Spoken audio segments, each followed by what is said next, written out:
दोस्तों, आप लोगों में कई ऐसे लोग होंगे जिनने कुछ ऐसा चुना या कुछ ऐसा करने का सोचा जो उस वक्त लगा कि बहुत अच्छा है, बहुत मज़ा आएगा, पर जब उसको करने बैठे तो उससे मन भर गया। कोई भी वजह हो सकती है, पर अब वो काम नहीं करना है, कुछ और करना है, रास्ता दूसरा चुनना है। आप लोगों के लिए मैं एक अपनी कहानी लेके आई हूँ। हाँ, कहानी मेरी है, पर उम्मीद है आपको भी उतनी ही पसंद आएगी और आप उतना ही रिलेट कर पाएंगे।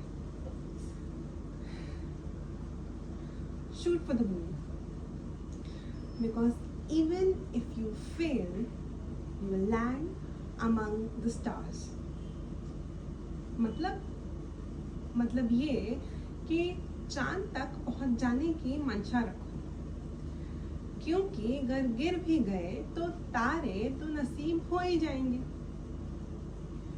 ग्रेजुएशन के वक्त मेरी फ्लैटमेट के रूम में ये एक बड़ा सा पोस्टर था और उसको निहारते हुए मैं ये सोचा करती कि मेरा मून, मेरा चांद आखिर क्या होगा।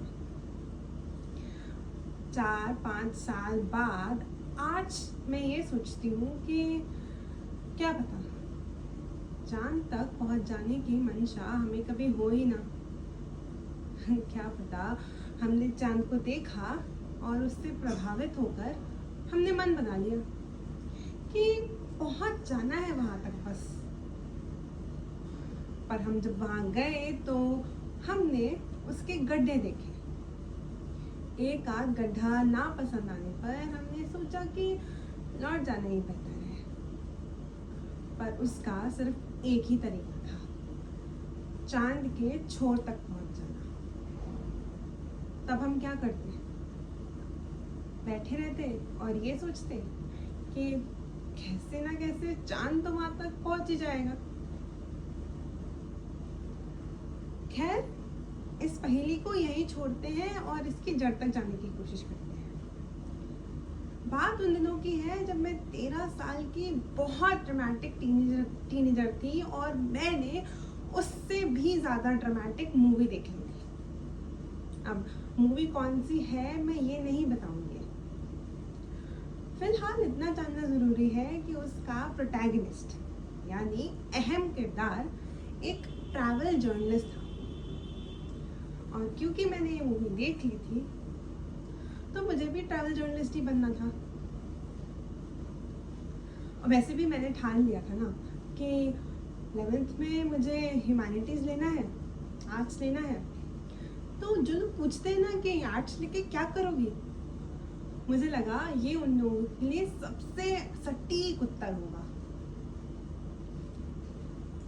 और बिना कोई पहेली आगे बुझाए मैं ये बता दूं कि मैंने 11th में मेन सब्जेक्ट में आर्ट्स और ऑप्शनल सब्जेक्ट में मास मीडिया ले लिया था। जिसे पढ़ते पढ़ते मुझे ये तो समझ में आ गया था कि जर्नलिस्ट होना बहुत आसान बात नहीं है।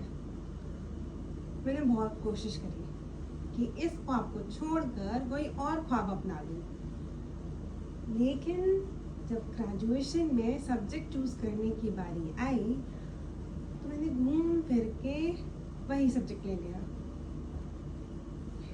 और कहानी में ये वही मोड़ है जहाँ पर मैं उस पोस्टर को देख के अपने चांद के बारे में सोचा करती थी।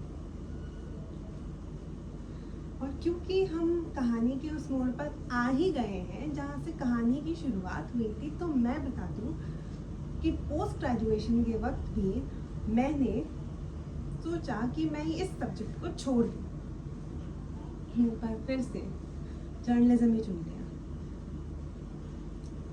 पर इस वक्त मुझे समझ में आ गया था कि ये चांद मेरे लिए नहीं है। और इसलिए ये सवाल, क्या करती मैं? चलती रहती चाहे कितना भी कठिन क्यों ना हो, या बैठ जाती और सोच लेती कि जो होगा देखा जाएगा। मैंने फर्स्ट ऑप्शन चूज किया और चलते चलते चलते जैसे ही चांद का छोर दिखा, मैं बिना कुछ सोचे समझे कूद गई। मेरे मन में तो यही ख्याल था कि आराम से जाके किसी तारे पे बैठ जाऊंगी, पर मैं गलत थी। मैं बहुत जोर से आसमान से जाके टकरा गई। कोई तारा ऐसा था ही नहीं जिस पर मेरे लिए कुछ हो। बस एक तारा ऐसा दिखा जिस पर मेरे लिए कुछ था, पर उसमें लिखा था रास्ता बदल लो।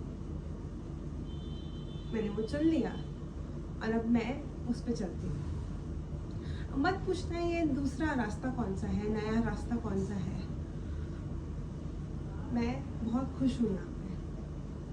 हाँ, इसमें गड्ढे हैं, परेशानियाँ हैं, पर मेरे लिए बहुत अच्छा है। ये चांद भी नहीं है, पर मेरे लिए बाखूबी चमकता है। और ऐसे जितने लोग हैं, आप लोगों में से भी, जो मेरी तरह या तो चांद से कूद गए या गिरा दिए गए, और ये सोचते हैं कि कितने बेवकूफ़ हैं वो, कि इतना सब कुछ करने के बाद भी सिर्फ तारा ही नसीब कर पाए। उनको मैं ये बताना चाहती हूँ कि यार, हम जब भटक जाते हैं ना, तो वो तारा ही है जो हमें रास्ता दिखाता है। हमें ये बताया जाता है कि हम सब तारों की धूल से ही बने हैं। हमें कोई मंशा मांगनी होती है तो हम तारे से ही मांगते हैं। और यार, वो सूरज है ना, वो भी एक तारा ही तो है। शुक्रिया। अगर आपको मेरी कहानी पसंद आई हो, आपने इससे कुछ भी रिलेट किया हो, थोड़ा बहुत भी रिलेट किया हो, तो वही करिए जो बाकी अपनी पसंदीदा कहानियों के साथ, अपनी वीडियोस के साथ करते हैं, लाइक, कमेंट और शेयर। और ऐसी और कहानियाँ सुननी है या कविताएं सुननी है तो मेरे चैनल को सब्सक्राइब करें। धन्यवाद।